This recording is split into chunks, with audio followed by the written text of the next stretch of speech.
A lot of you guys are going to see this to be extremely familiar because you have had science classes that talk about hypothesis, talk about hypothesis testing, things like that.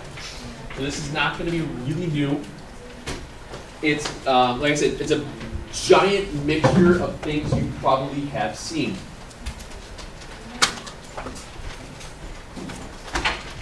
So, for example, first thing I want to think about is what's called a conjecture. A conjecture is nothing more than an educated guess. And you guys probably remember educated guesses from your science classes to be called hypotheses, or hypotheses. We don't say hypotheses.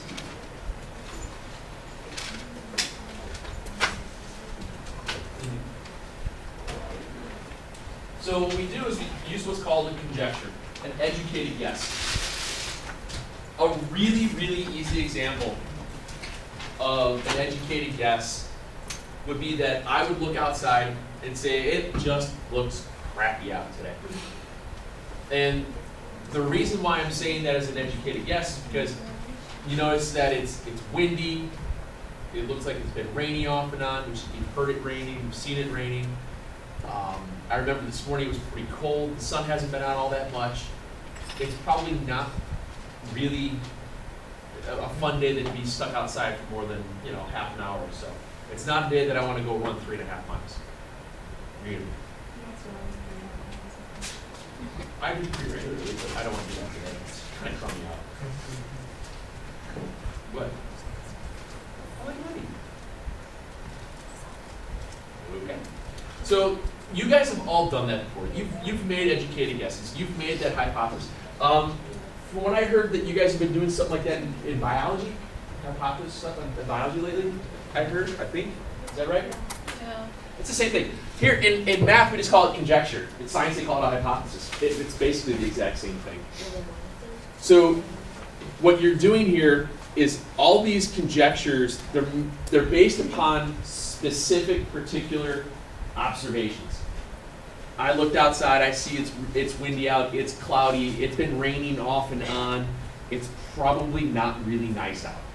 That's why in my own personal belief, I think it's kind of crummy outside today. There's no scientific measurement of crumminess. Some people might like the weather like this. Some people might not. Some people like it when it's 97 degrees out. Other people like it when it's 4. Crazy people, but But what you're using here is called inductive reasoning. Inductive reasoning is just looking at a bunch of different situations to come up with some educated guess, come up with some sort of what we call conjecture. Observations of a particular situation. Looking at a picture, coming up with an idea.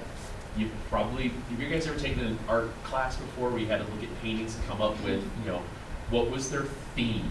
What was the idea? Things like that. And so what you might think somebody's idea is something different from somebody else's. And that's okay. It's your own personal, what you bring to it by looking at just different parts of the paintings and things like that might mean something different to you. Okay? And that's what's cool about art, things like that. There's no one really true answer for when you're looking at and appreciating a piece of, like a painting or a picture or some sort. Okay? But another thing that you can do with this inductive reasoning is that you can come up with this educated guess that makes sense. For example,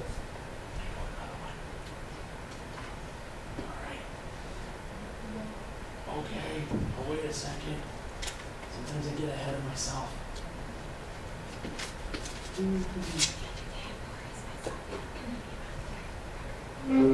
What's that?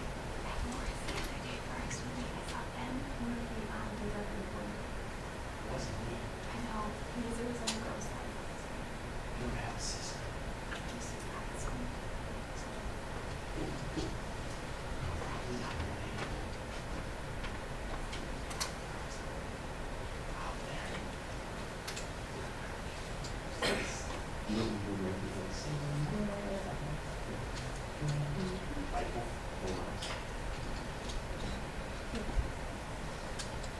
Please be safe. Do not sit, stand, climb, lean on the zoo fences. If you fall, animals could eat you, and they might get sick. Thank you. Reading that is funny, but what are they trying to convey? Who do they care more about? The animals. They don't care about you. They don't want their animals to get sick. That's the educated guess that you get from reading stuff like this. You look at it, you read it, you laugh, and then you're like, wait a second. So you're telling me the lion is more important than me? Well, Lions are expensive. apparently. So what all that is just you're taking a situation, you're trying to figure out, oh, why did they write it like that? Well, it got your attention because it's kind of funny, but then you realize what's going on. The animals are more important to the zoo than you are to the zoo. That kind of stuff. I thought this was a great picture myself. I took that picture. What do you say about this? They care about the baby. Why do you think they care about the baby? He's got a life jacket on, right? He's not even in water. He's wearing sunglasses. He's probably all lathered up in sunscreen, yes. He's not sitting out in the road either. No. Oh, yeah, you're right. Okay. Well, what else could you say about it? Maybe at a beach? Where else could you think they'd be? On a boat. On a boat, right? Why?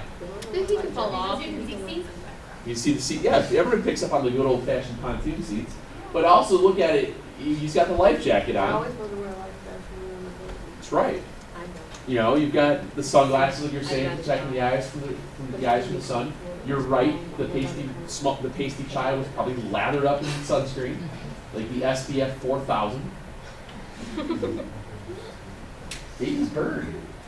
No, SPF, there isn't really such thing as SPF over 30.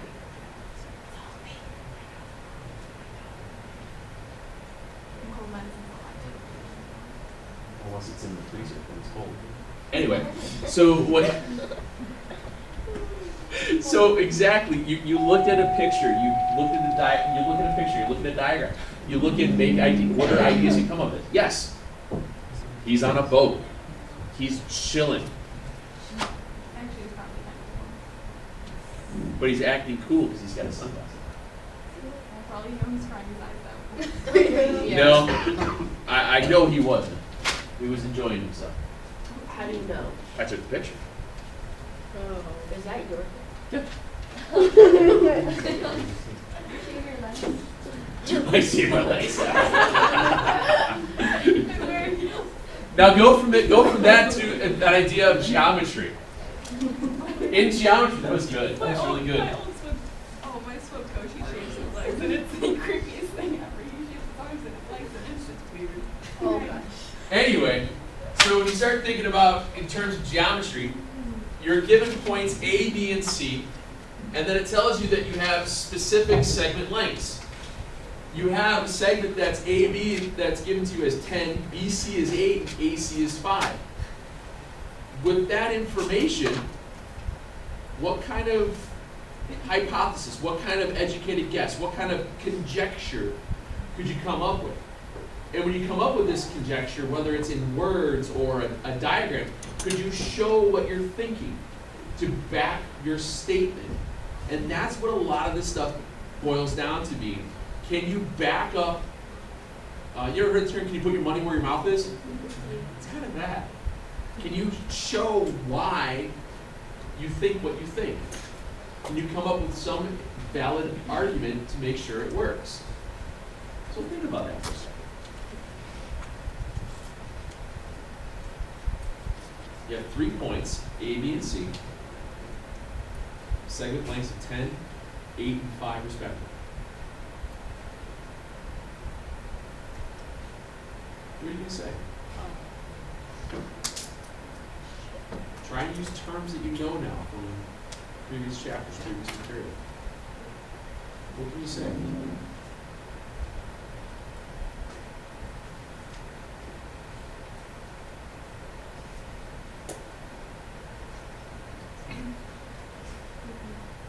What's that? They can be aligned? that what you're thinking? You think they're collinear? I'm hearing collinear, non-collinear. How many thinks it's collinear? They're on a line, collinear. They're all the same line. What do you think? Yes or no? Triangle. What do you think? Do me a favor. Somebody get that little red X.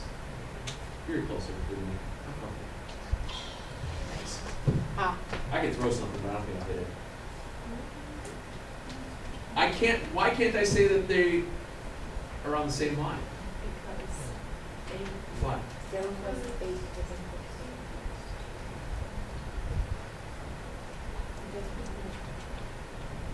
Right. The reason that you can't say that they're all on the same line is because we know something about segment addition now. We know that two smaller segments have to add up to equal the larger. So if you look at that, and the conjecture that I thought of immediately when I wrote this problem out was that they could create a triangle because I would say that they're non-collinear. They're not on the same line. If you say that they are collinear, that's saying that the following would happen. I know A to B has to be 10. Everybody agree with that?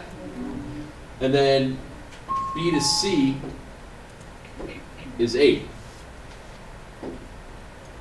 Or if I put C out here, if I put C out here and make that 8, then if I go put C to the right of it, how far would AC have to be? 5 and that's 9.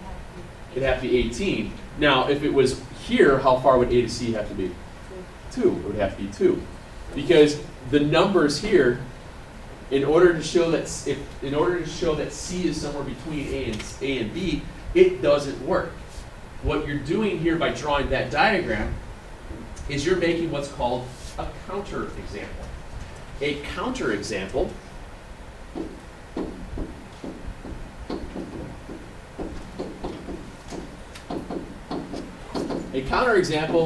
is really anything that disproves a conjecture.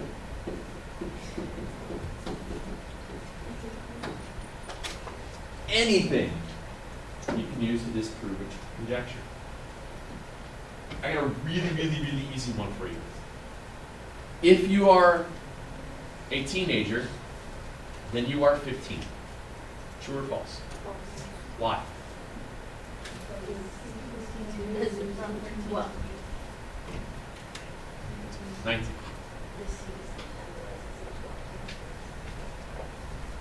The idea here is that if I come up with a statement that says, if you are a teenager, then you are 15, I can disprove that by saying, well, you could be 16, you could be 17, you could be any of those. That's what we call a counterexample. A counterexample is anything that disproves a statement. It smells, so it's like, oh, it's a little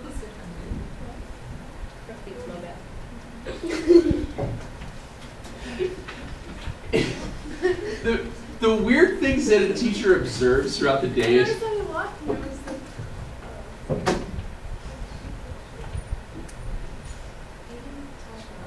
okay. Remember, really, the idea is, guys, that whenever we're dealing with these with these what we're calling conjectures, these hypotheses, this educated guess, if you want to disprove something, you just do one reason that it doesn't work, and it disproves it. Do you guys know how, like, in science, theories become law? Before they had the theory of gravity, and now they have like, the laws of gravity, because that's going to drop, isn't it? That's expensive. Yeah. I would have dropped it. What's that? I said I would have dropped it. I don't want to drop this one. But that's the idea. There are specific laws in nature that over time have been proven to work. Gravity's what? Negative 9.8 meters per second squared, I think? I want to say that's what it is. And that means that everything you guys know what's called a vacuum? A vacuum. Like if you take out air resistance, if you take out the resistance of air and you drop something, everything falls at the same rate. A feather and a bowling ball. They will fall at the same rate. Yeah. No matter what. You didn't know that? No, I didn't. I'm not smart. Well, you don't be smart. I just didn't know if you've ever heard that before. Okay. Didn't say you had to know about it. Let's see. This one to this one. I read it just- All right. What about this? Got a sequence somehow on this. It's the safer one. Oh, yeah, I read it. If I give you the following statement, X, Y, and Z are collinear. And then I say, my conjecture, my educated guess is X is between Y and Z. What's that?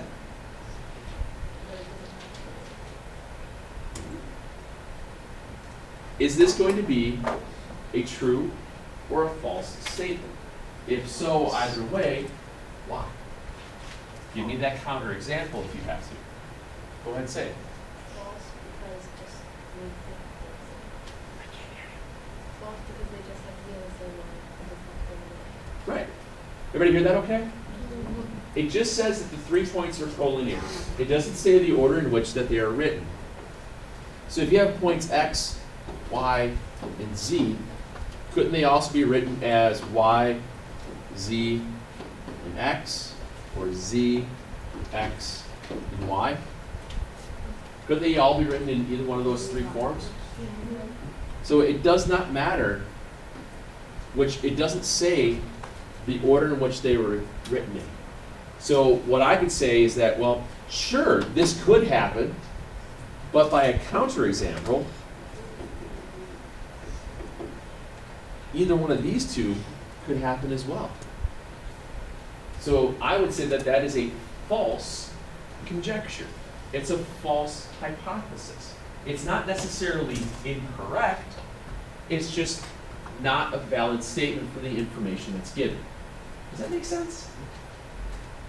You use a lot of, and all we're doing here is just using some of the terminology that we've learned over the course of the last chapter and trying to put a string of ideas together. It's like, have you ever tried to teach somebody how to do something? That, especially something that no one's ever, something that someone who's never done before? How you have to be so literal in your explanation as to why you do certain things in a certain sequence? It's the same idea here. If you wanted to teach somebody how to make a sandwich that's never made a sandwich before in their lives, what do you have to start with? The what? True, but if you had to tell them? Yeah, get the materials. You have to have the materials in front of you. You don't just say, take this and do this. Well, where did you get that from? You know? It's the idea of breaking something down into something that is so unbelievably, seems so simple to what you would imagine, but an idea of the logical representation of it is how specific you have to be to talk about it. Okay, that's kind of what we're getting at with these things. All right, so let's go to the other part that we had. The other part that we had for today are going to be a mixture of what are called if-then statements. One of the other kids in the last hour said it's kind of like a cause and effect. If this happens, then this happens. If you study, then you will do well. Not always true, correct, but you get the idea. If you build it, they will come. From a movie. Hi. Thanks. Oh, did you want me to get a chair for you?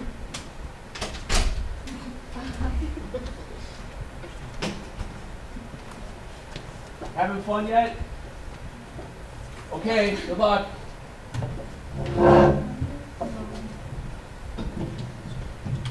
So if-then statements. These are kind of like, they're called conditional. They have 2 parts. The first part's called a hypothesis. The second part's called the conclusion.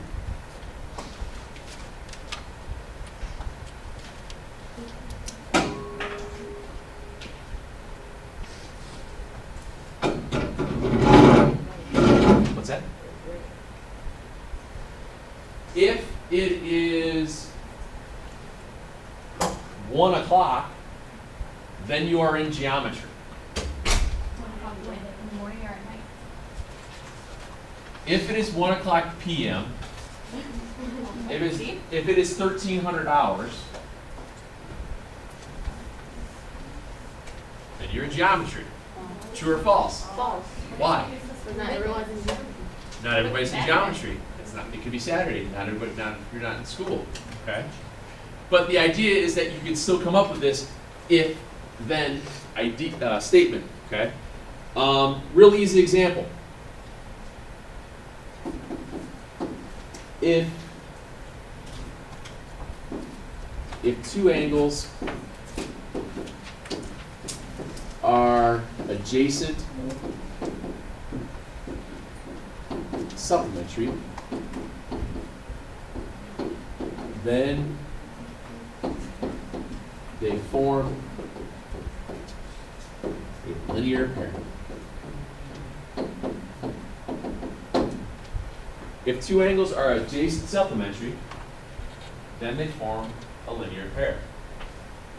True or false? True. True. Because what do adjacent supplementary angles look like?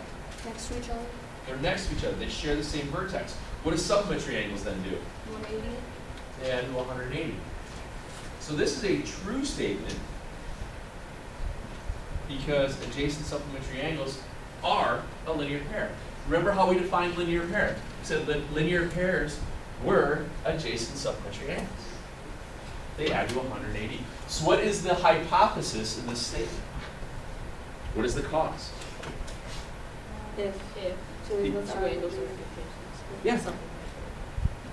You have two angles that are adjacent supplementary. And what? Then they form a linear pair. There's your conclusion. Hypothesis, conclusion. Look, no math. Okay? There's really no math. Okay?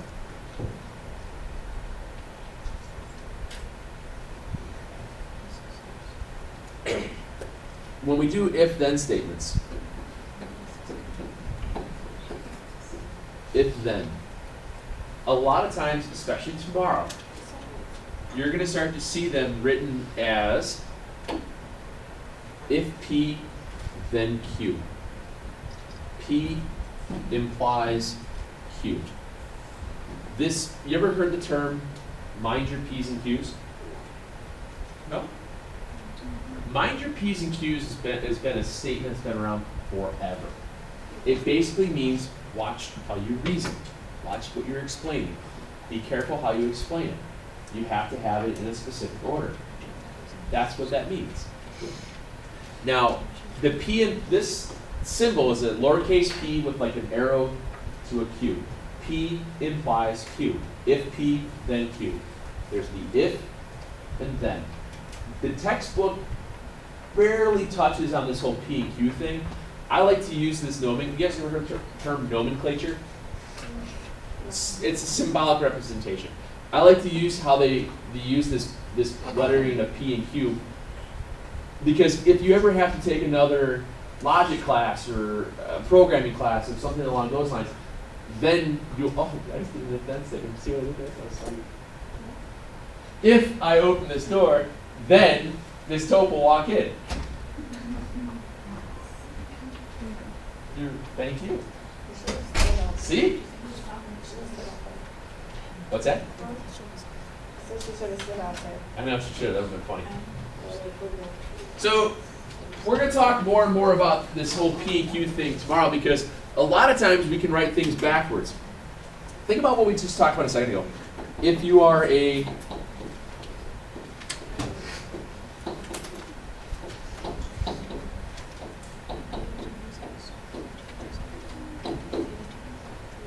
remember the statement I said a second ago? If you're a teen, then you're 15.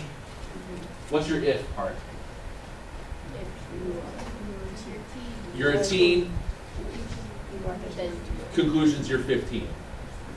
P to Q. Is that true or false? It's false. We know that's false because you could be 17. Say it backwards. if you are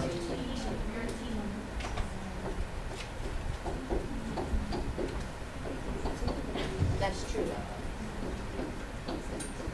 correct, then that's a true statement. Okay? What if I do this? If you are not 15, then you are not 18. If you're not a 15, then you're not 18. What if you're 14? So that's, you're right, that's false. Okay? If you're not Yeah, and then if you're not a teen, then you're not 15. That's also false. So there's a lot of ways you can rewrite these things for trues and falses. And we do a lot of that, do more of that tomorrow. Okay? We won't get too much in this right now. that would be true. Which one? If you're not a teen, then you're not 15. Yeah, that's true. Did I say false? Yeah. Oh, I'm sorry. I was like this boy. Oh man. I'm not very good at English. What's the hypothesis and what's the conclusion of the following statement? If this had been an actual emergency, then the signal would have been followed by official information. You've all heard that before on the radio. They all those noises. Well, it's not so much the tornado sirens. They don't do the tornado sirens on TV, but they'll do the those noises. And then, so what would be the hypothesis of this statement?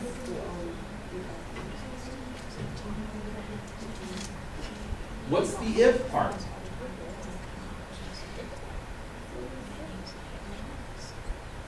What? If it was an emergency. Then what would have happened if it was a real emergency? You'd have other official information being told.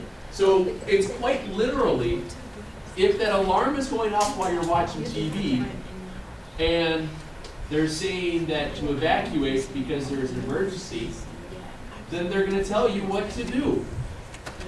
You've all heard that before. It's not anything new. So your hypothesis here is, if it was an emergency, then what do? Then official info would follow. That's all. If there's a real emergency, then we'll tell you what to do. It's the same thing here at school. If the fire alarms go off, then what do? You run out of school. Where do we go? The stop sign. You guys remember. Okay? Things like that. And that would be the official information. I told you guys to go to the stop sign. Okay? Now, what about this? What if I asked you to write this into an if-then statement? I want to take a generic statement, perpendicular lines intersect, and I want you to write down, take a second and write down what you believe it would look like as an if-then statement. Write it down first, let everybody try.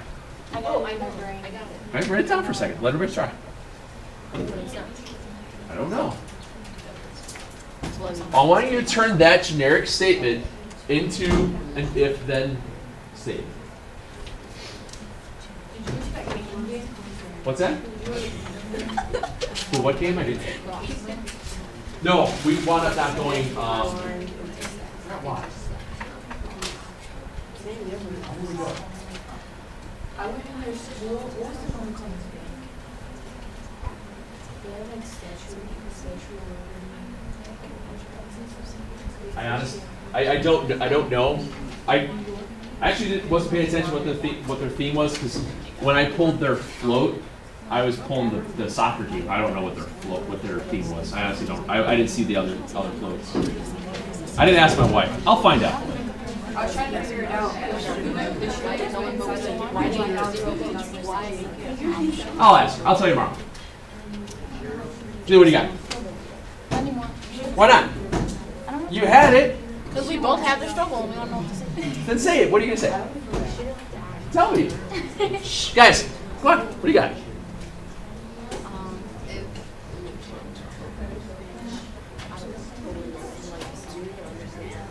I don't know, if perpendicular lines are up and down, then they You're on the same, you're on the right path. You're on the right path. You're close, but you gotta write it down incoherently. See if you can write it coherently. What does that mean? Where it makes sense. Doesn't that make perpendicular up and down, right? It doesn't have to be. Oh, okay, so if the perpendicular line is straight, then... Turn all lines straight? No. But isn't this a false one? No. This is true. Guys, I had it, but my memory is what do very you got, short. Mr. Hecky? I thought this was a... I thought it was... Perfect. If lines are perpendicular, then they intersect. That's it. If lines That's what I had.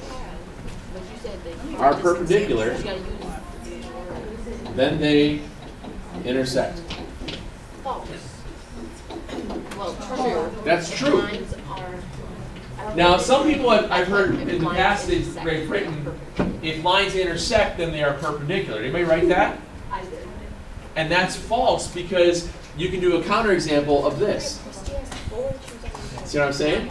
You want to take your generic statement to write it in terms of an if-then that will become true.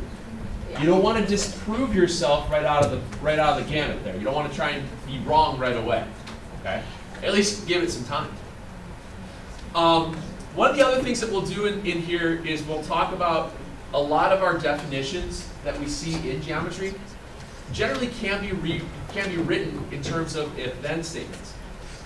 For example, if an angle measures 90 degrees, then what is it? A right angle. If an angle measures 90 degrees, then it is a right angle. If I say that backwards, if an angle is a right angle, then it measures. It's the same thing going back and forth. We call that a biconditional statement. It works reading both directions. Here I couldn't do that. I can't say if two lines intersect, then they are perpendicular because it would be a false statement reading backwards. We get into this whole idea of the logic behind the definitions, so that way we can understand where these things are coming from via our old diagrams. What we talked about in the first chapter as far as the definitions were concerned. Okay? Let me give you guys the handful of problems that I wanted to do this evening.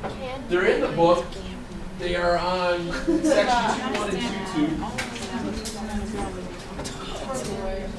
That's all I see. That's all I It's not obvious.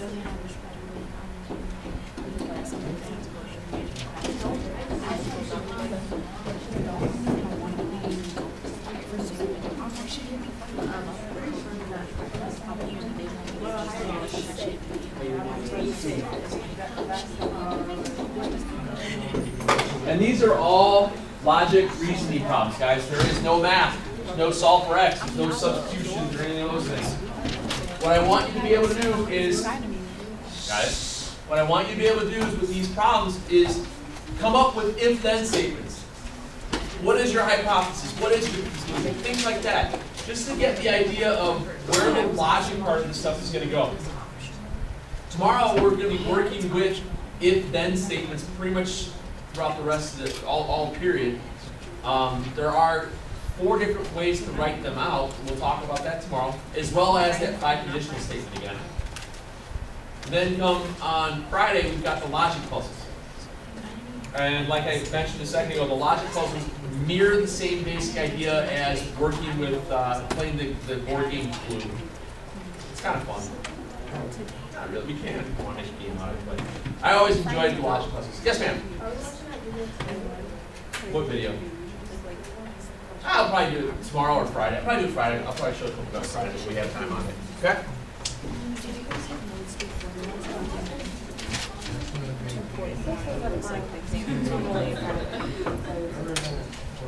I'm passing back all papers tomorrow.